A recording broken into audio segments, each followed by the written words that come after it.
नमस्कार दोस्तों, crime story channel पर मैं राजेश आपका स्वागत करता हूं। दोस्तों, आज मैं आपको अपराध की जिस वारदात के बारे में बताने जा रहा हूं, वो वारदात काशीपुर उत्तराखंड में हुई थी। तो चलिए दोस्तों, जानते हैं इस वारदात के बारे में। 18 सितंबर 2021 को सुबह सुबह ही काशीपुर हरिद्वार नेशनल हाईवे पर एक औरत का शव दिखते ही क्षेत्र में सनसनी फैल गई। शव की बुरी हालत हो चुकी थी। रात में न जाने कितने वाहन उसके ऊपर से गुजर चुके थे। करीब 40 फीट तक सड़क पर महिला के घसीटने व टायरों के निशान मौजूद थे।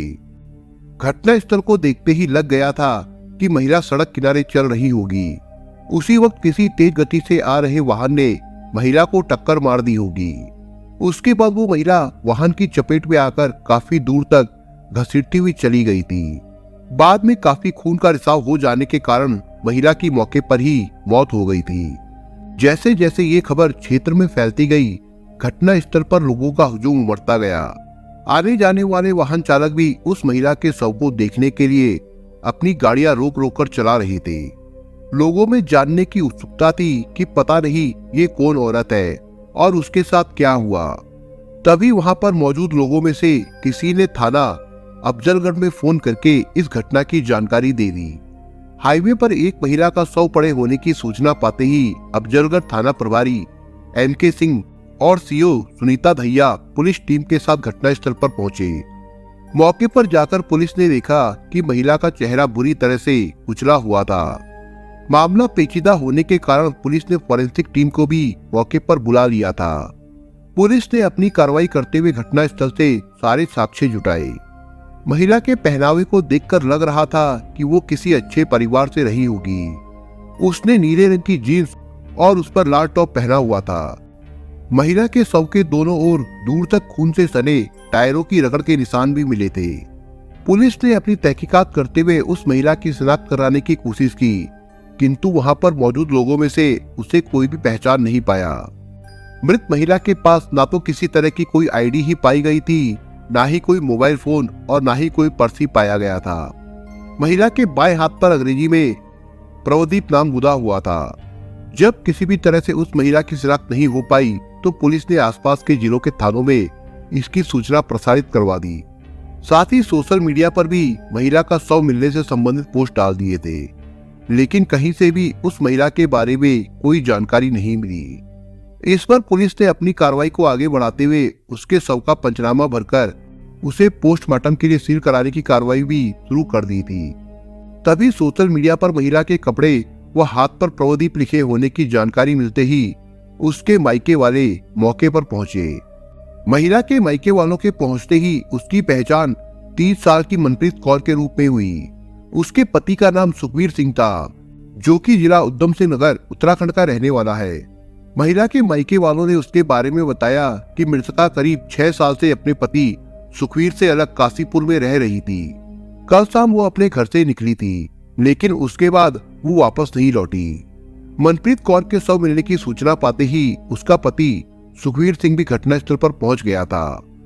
पुलिस पूछताछ में सुखवीर सिंह ने बताया कि मनप्रीत काफी समय पहले से ही उससे अलग काशीपुर में रह रही थी। वहीं पर रहते हुए उसकी दोस्ती मानियावाला गांव निवासी नफीस से हो गई थी।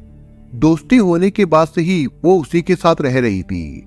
सुखबीर ने पुलिस को बताया कि उसकी हत्या भी जरूर नफीस ने ही की होगी। इस जानकारी के मिलते ही पुलिस ने नफीस को गिरफ्तार करने के लिए उसके घर पर दबिश दी, लेकिन वो अपने घर से फरार मिला। इससे पुलिस ये तो समझ ही चुकी थी कि मनप्रीत कौर के मर्डर में उसका ही हाथ रहा होगा।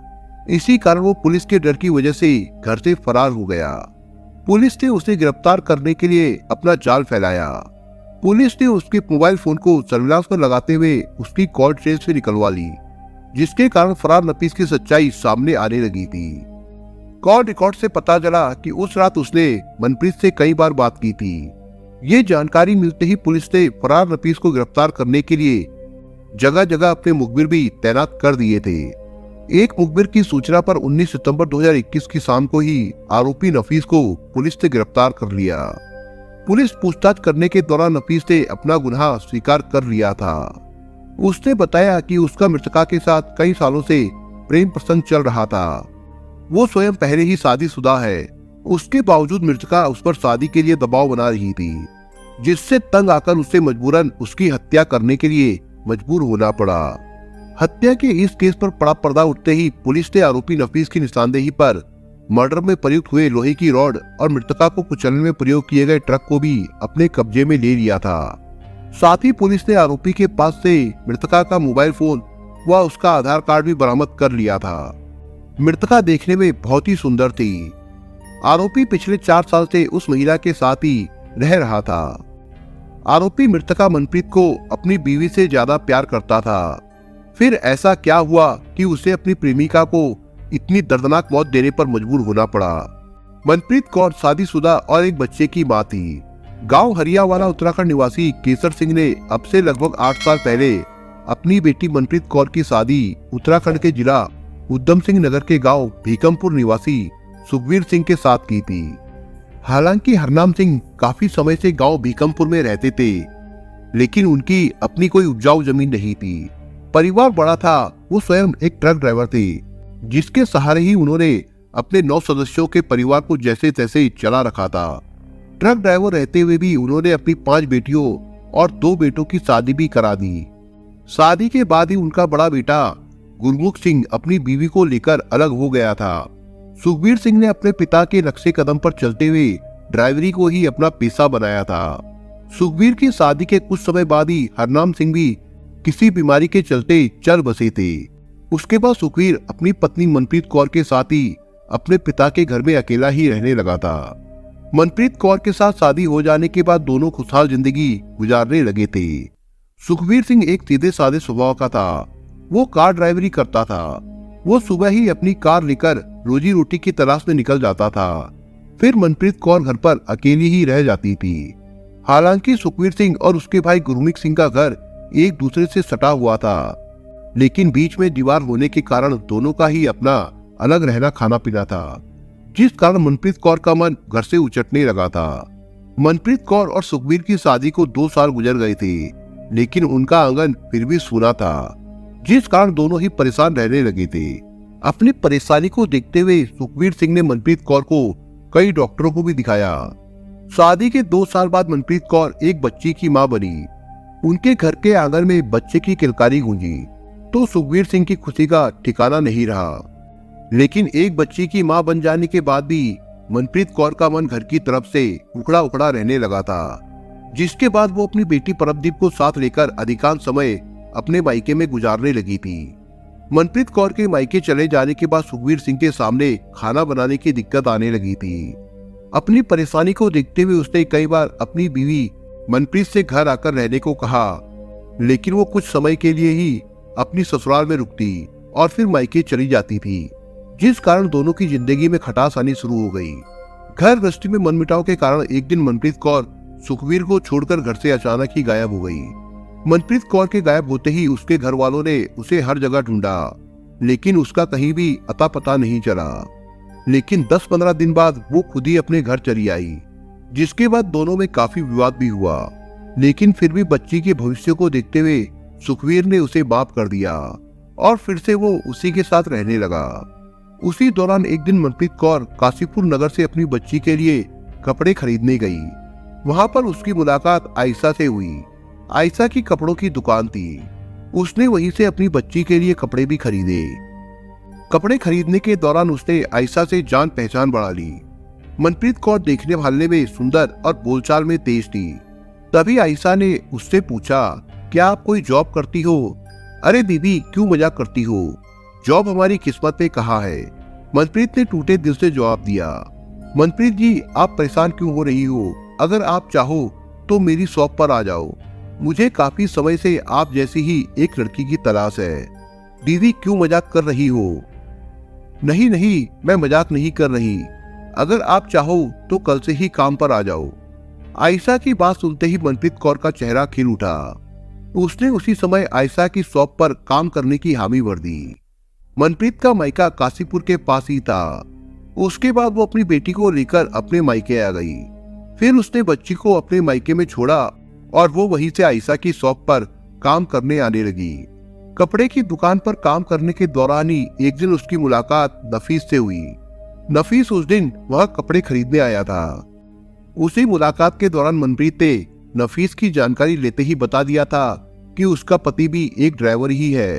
मनप्रीत की सुंदरता को देखकर वो उसका इतना दीवाना हो गया कि उसने उसका मोबाइल नंबर तक ले लिया था। मनप्रीत को मायके गए हुए काफी समय हो गया था, तो सुखवीर उसे बुलाने के लिए ससुराल गया। उसे ससुराल जाकर ही पता चला कि वो काशीपुर में किसी कपड़े की दुकान पर काम करने लगी है। सुखवीर ने उससे घर चलने को कहा तो उसने साफ शब्दों में कहा कि उसका मन गांव में नहीं लगता, अगर उसे उसके साथ रहना है तो काशीपुर में कमरा लेकर रहे। पत्नी की बात सुनते ही सुखवीर परेशान हो उठा। उसकी समझ में कुछ नहीं आ रहा था कि वो मनप्रीत को कैसे समझाए। उसने उसे समझाने की कोशिश भी की, लेकिन मनप्रीत ने उसकी एक नहीं चलने दी। उसके बाद सुखवीर परेशान होकर अपनी बेटी परमदीप को साथ लेकर अपने गांव लौट गया। सुखवीर द्वारा बेटी को साथ ले जाते ही मनप्रीत ने काशीपुर में ही एक किराए का कमरा ले लिया था। कमरा लेते ही मनप्रीत ने ऊंची उड़ान भरनी शुरू कर दी थी। उसी दौरान उसने फोन के जरिए नफीस से संपर्क बढ़ा लिए थे। नफीस उत्तर प्रदेश के जिला बिजनौर के थाना अफजलगढ़ के गांव मानियो वाला गढ़ी का रहने वाला था। वो पहले से ही शादीशुदा और 2 बच्चों का बाप था। उसका अपना ट्रक था जिसके सहारे वो अपने परिवार का पालन पोषण करता था। नफीस के साथ दोस्ती का हाथ बढ़ाते ही उसने उसे अपने कमरे पर भी बुलाना शुरू कर दिया था। फिर उसके बाद उसने अपने पति और अपनी बच्ची की ओर मुड़कर भी नहीं देखा था। नफीस और मनप्रीत कौर पति पत्नी की तरह ही रहने लगे थे। नफीस का काम ही ऐसा था, वो अक्सर ट्रक चलाने के कारण बाहर ही रहता था। इसी कारण उसकी बीवी उसके कामों से अनजान बनी हुई थी। कभी कभी तो नफीस अपनी पत्नी से काम का बहाना बनाकर ट्रक लेकर काशीपुर मनप्रीत कौर के पास ही चला जाता था, जहां पर वो सारी रात मौज मस्ती करने के बाद फिर सुबह ही अपने घर चला जाता था। जब मनप्रीत कौर को लगने लगा कि नफीस उसे जी जान से चाहने लगा है, तो उसने भी उसका नाजायज फायदा उठाना शुरू कर दिया था, जिसके कारण वो उसकी बीवी बच्चों से भी चिढ़ने लगी थी। उसने नफीस से कई बार कहा कि अगर उसे उसके साथ रहना है तो वो अपने पत्नी और बच्चों को भूल जाए। मनप्रीत कौर उस पर बीवी को तलाक देने की बात करते हुए अपने साथ रहने का दबाव बनाने लगी थी, जिसे नफीस बर्दाश्त नहीं कर पा रहा था। लेकिन मनप्रीत कौर भी उसकी एक बहुत बड़ी कमजोरी थी, वो उसे किसी भी कीमत पर छोड़ने को तैयार नहीं था। गांव कादराबाद में नफीस का एक दोस्त रहता था। उसके साथ उसकी बहुत पुरानी दोस्ती थी। किसी कारणवश कुछ समय पहले ही उसकी बीवी खत्म हो गई थी। वो कई बार अपने दोस्त को साथ लेकर मनप्रीत के पास भी आया था। जब मनप्रीत नफीस पर शादी के लिए ज्यादा ही दबाव बनाने लगी तो उसके दिमाग में एक आइडिया आया। उसने सोचा क्यों ना वो मनप्रीत की शादी अपने दोस्त से करा दे, जिसके बाद उसे उससे मिलने में किसी तरह की अड़चन भी नहीं आएगी। वो जब चाहे उसके पास जाकर अपनी हसरतें भी पूरी कर सकता है। नफीस के मन में ये विचार आया तो उसने अपने दोस्त के सामने मनप्रीत के साथ शादी करने वाली बात रखी। मनप्रीत कौर के साथ शादी करने वाली बात सामने आते ही उसने तुरंत ही अपनी सहमति दे दी। उसके बाद उसने मनप्रीत के मन की बात लेते हुए अपने दोस्त को उससे मिलवा दिया। पहले तो मनप्रीत कौर ने उसके साथ शादी करने से साफ ही मना कर दिया था, लेकिन जब उसे पता चला कि उसके पास काफी जमीन जायदाद भी है तो उसके लालच में आकर उसने उसके साथ शादी करने के लिए हामी भर दी। इस शादी से दोनों के मकसद पूरे होने के सपने साकार होते देख मनप्रीत काशीपुर से काम छोड़कर कादराबाद चली गई। उसके बाद वो उसके दोस्त के साथ उसकी बीवी के तौर पर रहने लगी, लेकिन नफीस का दोस्त उसके मन को नहीं भाया। वो मात्र 10 दिन उसके घर में रहकर एक रात अचानक ही वहां से गायब हो गई। उसके गायब होने से उसके दोस्त को तो ज्यादा परेशानी नहीं हुई, लेकिन नफीस उसके लिए परेशान हो उठा था। वो दिन रात उसकी तलाश में जुट गया। नफीस ने जैसे तैसे करके उसका पता लगा ही लिया। वो हरियाणा के एक गांव में मिल गई। नफीस फिर से उसे अपने साथ ले आया। वो फिर से वही काशीपुर में आकर रहने लगी थी। उसके बाद उसका सारा खर्चा नफीस खुद ही उठाने लगा था, लेकिन इसके बाद भी मनप्रीत कौर उसके साथ शादी करने का दबाव बनाने लगी थी, जिसके कारण नफीस उससे तंग आ चुका था। लॉकडाउन के चलते नफीस के ट्रक के पहिए रुके तो वो भी आर्थिक तंगी से गुजरने लगा था, जिसके कारण उसे अपनी घर गृहस्थी भी चलानी मुश्किल पड़ रही थी। वहीं मनप्रीत कौर उस पर शादी करने का दबाव बना रही थी। उसी दौरान मनप्रीत ने एक दिन नफीस से साफ शब्दों में कहा कि अगर उसने उसके साथ शादी नहीं की तो वो उसे दुष्कर्म के केस में फंसाकर जेल भिजवा देगी। मनप्रीत की धमकी सुनकर नफीस को दिन में ही तारे नजर आ गए।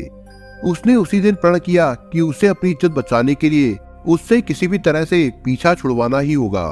नफीस ने मनप्रीत की धमकी सुनकर भी एक साजिश के तहत उसका साथ नहीं छोड़ा था। उसके बाद वो उससे पूरी तरह से सतर्क हो गया था। फिर उसके साथ पहले जैसा प्यार दिखाते हुए उसने मनप्रीत पर पूरा विश्वास बनाए रखा। साथ ही वो उससे छुटकारा पाने के लिए हर पल नई योजनाओं को साकार रूप देने के लिए रूपरेखा भी तैयार करने लगा था। वो हर रोज रात में क्राइम सीरियल देखने के साथ साथ मारधाड़ वाली फिल्में भी देखने लगा था।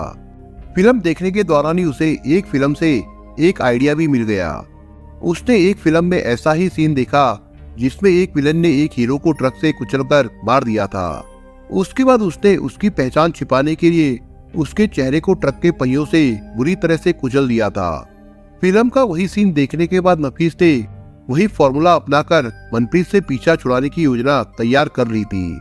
योजना अनुसार 17 सितंबर 2021 को नफीस ट्रक लेकर काशीपुर पहुंचा। मनप्रीत के कमरे पर पहुंचते ही उसने उससे कहा, मनप्रीत, आज मैं बहुत खुश हूँ। आज तुम जो भी मुझसे मांगोगी मैं तुम्हें वो दूंगा। नफीस की बात सुनते ही मनप्रीत ने उसके सामने एक ही प्रस्ताव रखा, अगर तुम मुझे कुछ देने की चाह रखते हो तो आज मुझसे शादी करने का वचन दो। मैं तभी समझूंगी कि तुम मुझसे सच्चा प्यार करते हो। बस इतनी सी बात। चलो ठीक है, मुझे तुम्हारी शर्त मंजूर है। इसी खुशी में आज तुम्हें मैं कहीं घुमाने ले जाना चाहता हूँ। नफीस की बात सुनते ही मनप्रीत का मुरझाया चेहरा खिल उठा। फिर उसने प्यार से नफीस को चाय पिलाई और उसके साथ जाने की तैयारी करने लगी। मनप्रीत के तैयार होते ही वो उसे साथ लेकर अफजलगढ़ चला गया। उस वक्त तक शाम हो चुकी थी। शाम होते ही नफीस के मन में पक रही खिचड़ी उबाल लेने लगी। नफीस का इरादा था कि उसे किसी सुनसान जगह पर ले जाकर ट्रक से नीचे धक्का देकर मौत के घाट उतार डालेगा। उसके लिए उसने हरिद्वार जाने वाली सड़क को चुन भी लिया था। शाम होते ही मनप्रीत कौर ने नफीस के सामने खाना खाने की इच्छा जाहिर की तो उसने ट्रक को एक ढाबे में रोका। वहीं पर बैठकर नफीस ने शराब पी और मनप्रीत ने बियर। उसके बाद दोनों ने उसी ढाबे पर खाना भी खाया। खाना खाने के दौरान ही मनप्रीत के मोबाइल पर किसी का फोन आया तो उसने नफीस से उसे काशीपुर छोड़ने को कहा। काशीपुर छोड़ने की बात सुनते ही नफीस को अपने किए किराए पर पानी फिरते दिखा। फिर उसने उसे समझाते हुए कहा, तुम्हें कल सुबह ही काशीपुर छोड़ दूंगा। आज रात हरिद्वार चलते हैं, वहीं पर रात गुजारेंगे। मनप्रीत ने नफीस से साफ शब्दों में कहा कि वो आज किसी भी हालत में हरिद्वार जाने के मूड में नहीं है, इसलिए वो उसे जल्दी से काशीपुर छोड़ दे। मनप्रीत की जिद को देखकर नफीस का माथा घूमने लगा।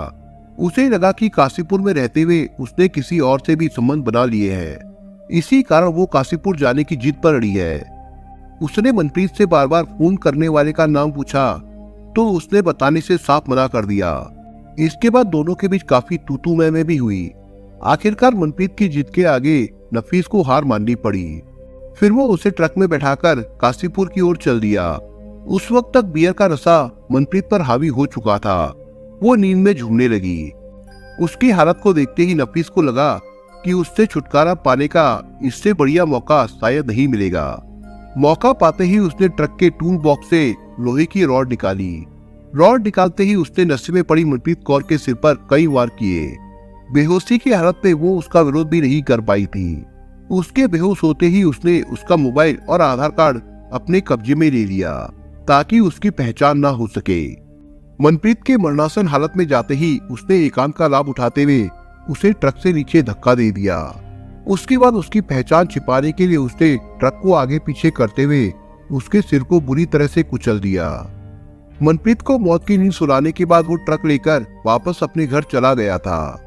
नफीस को उम्मीद थी कि अब ये केस खुल नहीं पाएगा और पुलिस इसे दुर्घटना का मामला ही समझेगी, लेकिन मनप्रीत कौर की शिनाख्त हो जाने के बाद केस खुल गया। पुलिस ने हत्या आरोपी नफीस से पूछताछ करने के बाद उसे कोर्ट में पेश करके जेल भेज दिया था। दोस्तों, आप अगर चैनल पर नए हो तो आप चैनल को सब्सक्राइब करने के साथ कमेंट बॉक्स में इस कहानी के बारे में अपने विचार जरूर लिखिएगा। मिलता हूँ एक नई कहानी के साथ, तब तक के लिए अपना ख्याल रखिएगा। धन्यवाद।